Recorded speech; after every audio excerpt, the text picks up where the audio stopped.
I did some off-roading this summer, and the terrain was very uneven, so there's a lot of movement of the truck, going up and down uneven areas and across ruts and over rocks, and a lot of twisting and turning and stuff. And so there's a lot of movement of all of the stuff under the truck. And when I parked a couple weeks later, I noticed there was a little drip under the front of the vehicle, and it turned out to be where the transmission cooler line goes into the radiator. It was the bottom one right above the lower radiator hose. So I was like, oh man, that seal is super tiny. I mean, if you ever see one of those lines, that seal is like, it's almost as thick as a pencil lead to me. It's just really a weak seal. But anyhow,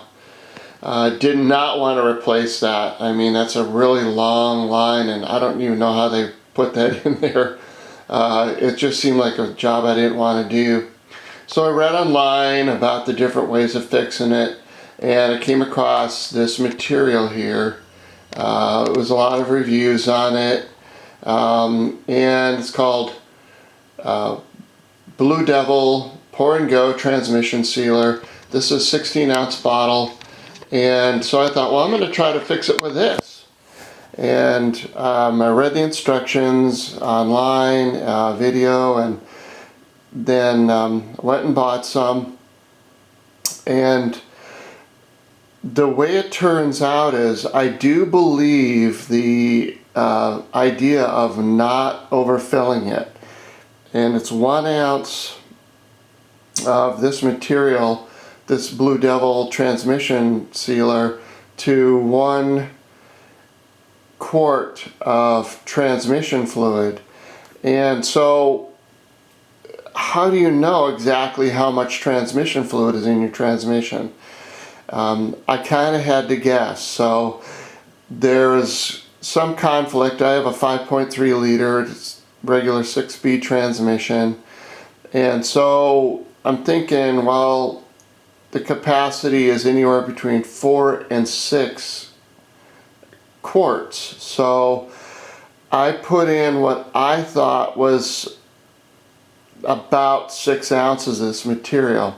And this is the only thing about this that I don't really like, is that the bottle is completely solid in color.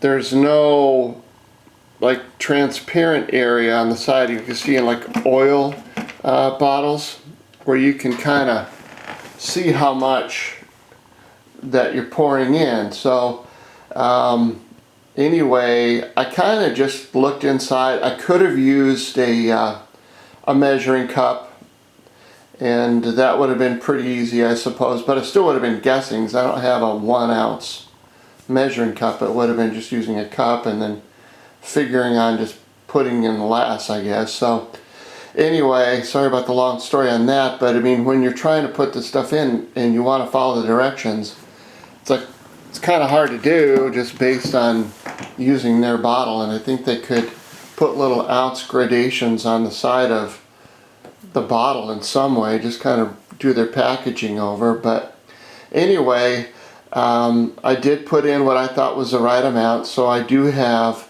a little bit more than a half a bottle left, and I think it was like $15 total. So that was tax in California. So it seemed, I'm not kidding, it did seem to work almost overnight. I cleaned off the joint, just hosed it off and used a little engine cleaner on it, and cleaned off the frame. There wasn't a lot of dripping, but just a light film of that transmission fluid on everything, and cleaned off the driveway underneath, so if it were going to leak again, I could tell. And I put it in, and I did not drive very far, and it just seemed like a day later that drip had completely stopped. So complaints about the bottle aside, the material really worked for that little seal there, and so far so good. It's been at least a month. I have not gone off-roading, but some of the roads I drive on are pretty rough, and so it seems to work. And I don't know about whether the vehicle drives or shifts better because of it. There were some reviews that seemed to indicate that people were having some results with the shifting being better, or like the transmission actually working better because of this stuff. And for me, it was a seal repair, and it did the job to my satisfaction.